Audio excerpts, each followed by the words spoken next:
नमस्कार दोस्तों, आप सबों का स्वागत है बिहार बोर्ड मैट्रिक परीक्षा के लिए गणित का अति महत्वपूर्ण ऑब्जेक्टिव प्रश्न। दोस्तों, आज हम आप सबों को 10 ऐसे प्रश्न बताएंगे जो आपको मौखिक के रूप से याद रखना है।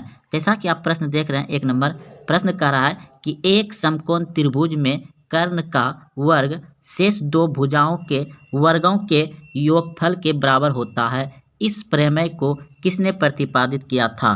तो देखिए, आप सभी समझते हैं कि हमने यहाँ पर एक समकोण त्रिभुज बना लिए, जिसका कि यह कोण क्या होता है, 90 डिग्री का होता है। और यहाँ पर क्या होता है, थीटा। तो थीटा के सामने वाला कोण क्या होता है? थीटा के सामने वाला कोण क्या होता है? आपका लंब। क्या होता है? लंब, जिसे हम लोग P से सूचित करते हैं। और इधर का क्या होता है? कर्ण। इधर का क्या होता है? कर्ण। तो कर्ण को क्या चीज़ से सूचित करते हैं? H से। और नीचे क्या होता है? आधार। इसे क्या कहेंगे? B से सूचित करते हैं। तो देखिए, सवाल में कहा था कि समकोण त्रिभुज में कर्ण का वर्ग, इसका वर्ग, तो हम लोग यहाँ पे वर्ग कर लिए। और क्या कहता है? शेष दो भुजाओं के वर्गों के बराबर। तो शेष भुजाओं के वर्गों के बराबर यानी कि बराबर दे दिया। और जो शेष बचा, क्या बचा आपका? P बचा और B बचा, यानी कि लंब बचा और आधार बचा। तो लंब का स्क्वायर प्लस आधार का स्क्वायर यानी कि B का स्क्वायर। तो अब देखिए, दोनों शेष दो भुजाओं के वर्गों के योगफल के बराबर होता है। तो दोनों भुजा के योगफल के बराबर होता है कर्ण। तो इस प्रमेय को किसने प्रतिपादित किया, किसने बताया? तो इस प्रश्न का उत्तर हो जाएगा आपका ऑप्शन नंबर सी। बिल्कुल सही है, पाइथागोरस प्रमेय ने बताया। सवाल था आपका, एक समकोण त्रिभुज में कर्ण का वर्ग शेष दो भुजाओं के वर्गों के योगफल के बराबर होता है। इस प्रमेय को किसने प्रतिपादित किया? तो पाइथागोरस प्रमेय ने किया। ऑप्शन नंबर सी सही हो जाएगा। अगले प्रश्न की ओर। प्रश्न है कि एक घात वाले बहुपद कहलाते हैं। एक घात वाले बहुपद कहलाते हैं। तो एक घात वाला बहुपद कैसे होता है? देखिए, x + 2x + 3 = 0, यानी कि दोस्तों इस तरह से होता है। न कुछ तो सब पे पावर एक ही रहता है। तो आप समझ गए कि वह क्या कहलाएगा? रैखिक बहुपद कहलाएगा। क्या कहलाएगा? रैखिक बहुपद। अगर दोस्तों इस तरह दिया रहता x² + 2x = 0, तो इस पे जितना पावर आएगा वह कहलाएगा आपका द्विघात बहुपद। अगर इस पे 3 रहता तो क्या कहलाता? त्रिघात बहुपद। चलिए दोस्तों, आप समझ गए कि एक घात वाले बहुपद क्या कहलाते हैं। जैसा कि आपका x + 3x = 0 या 5 भी हो सकता है, कोई दिक्कत ना है। तो इस तरह का आपका न कुछ पावर एक रहता है। अगर इस पे 1 है तो ये हो गया, अगर इस पे 2 रहता, सॉरी दोस्तों, ये अगर इस पे 2 रहता तो द्विघात बहुपद होता। अगर कुछ पावर नहीं है तो रैखिक बहुपद कहलाता है। और अगर 3 घात रहता है तो त्रिघात कहलाता है। चलते अगले प्रश्न की ओर।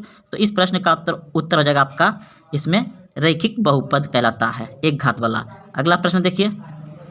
प्रश्न है, किसी AP के क्रमागत पदों के अंतर को क्या कहते हैं? जैसे 4 है, 6 है, फिर 8 है। तो इसमें अंतर कितना होता है? जो कि आप लोग D बराबर निकालते हैं, यानी कि सार्व अंतर होता है। जो अंतर बीच में होता है उसको क्या कहते हैं? सार्व अंतर। तो आप सभी याद रखिएगा कि किसी AP के क्रमागत पदों के अंतर को क्या कहते हैं? सार्व अंतर कहते हैं। ऑप्शन नंबर सी सही हो जाएगा। अगला प्रश्न देखिए। प्रश्न है, sin² 22 डिग्री + cos² 22 डिग्री का मान होगा। तो दोस्तों इसका मान हो जाएगा आपका 1। ऐसा सूत्र ही होता है, क्योंकि आप सभी जानते हैं कि sin² थीटा + cos² थीटा बराबर कितना होता है? 1। तो इस थीटा के जगह पे जो भी आएगा दोस्तों, जैसे कि यहाँ पर 35 आ गया, 35 डिग्री, तो यहाँ भी 35 डिग्री आ जाएगा, तो आपका 1 ही होगा। इस जगह थीटा के जगह पे कितना भी रहेगा, दोनों समान रहेगा, तो उसका मान 1 ही रहेगा। तो sin² 22 डिग्री + cos² 22 डिग्री का मान क्या हो जाएगा? 1। ऑप्शन नंबर ए सही है। चलते अगले प्रश्न की ओर। प्रश्न देखिए, कह रहा है बहुपद 4x² - 4x + 1 के मूल्य का गुणनफल बताइए। तो मूलों का गुणनफल कैसे निकालते हैं? यानी कि क्या निकालते हैं उसका? Alpha × beta. तो इसका क्या होता है C/A। तो C कितना आपका 1 है, 1 हो जाएगा, और A कितना है आपका 4, तो 1/4, 1/4 कहाँ है, ऑप्शन नंबर C बिल्कुल सही हो जाएगा। चलते हैं अगले प्रश्न की ओर। प्रश्न है कि दो क्रमागत संख्याओं का HCF होगा। तो दो क्रमागत संख्याओं का HCF होता है हमेशा 1, ऑप्शन नंबर A बिल्कुल सही है। जैसा कि ले लेते हैं आप 4 और 3, तो 3 से भाग दीजिएगा 4 में, 3 से भाग दीजिएगा 4 में, तो कितना लगेगा इसमें, 3 से भाग दीजिएगा 4 में तो एक बार में, तो यहाँ कितना बच जाएगा 1, फिर 1 से दीजिएगा 3 में भाग, 3 में भाग दीजिएगा तो 3 बार में कितना बार में लग जाएगा 3 बार में, तो आपका इधर 1 ही बच रहा है, यानी कि 1 ही होगा। आप कितना भी संख्या ले सकते हैं, आप ले सकते हैं 12, 13 भी लीजिएगा तो आपका HCF 1 ही आएगा।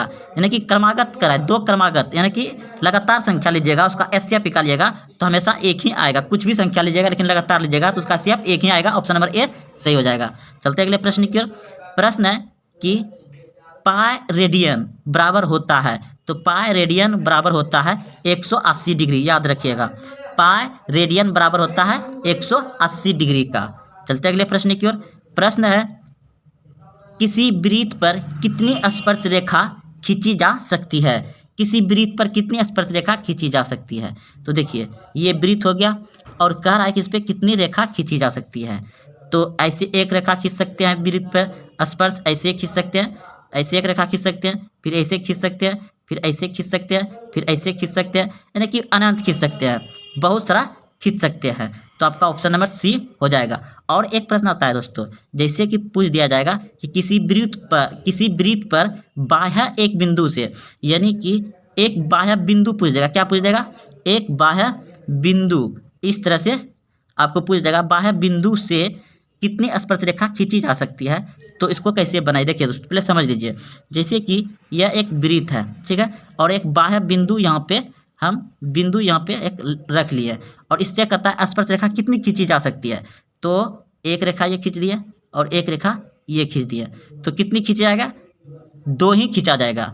जब यहाँ पर रहेगा एक बाह्य बिंदु से एक वृत्त पर कितनी स्पर्श रेखा खींचा जाएगा, तो 2 होगा, लेकिन यहाँ पर तो बिंदु दिया नहीं है, इसलिए क्या हो जाएगा इसका अनेक, ऑप्शन नंबर C हो जाएगा।